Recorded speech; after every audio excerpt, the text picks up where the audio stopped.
বলেন তো, কমেন্ট করে জানান এই লঞ্চের নাম কি, লঞ্চটির নাম কি, যে লঞ্চটি ভিড়তেছে লঞ্চটির নাম কি, কমেন্ট করে জানান। ভিডিওটি শেষ পর্যন্ত দেখতে থাকুন।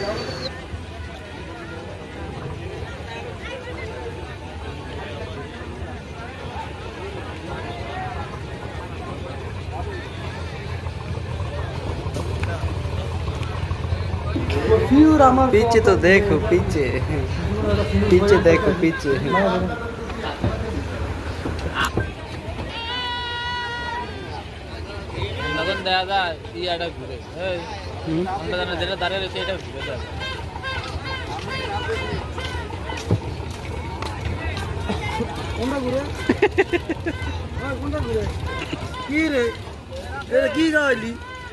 মজু কে ফিনি কুটে গেছে কি রে ভাই মমিন তোরা আজ তো পুরো পিনি কে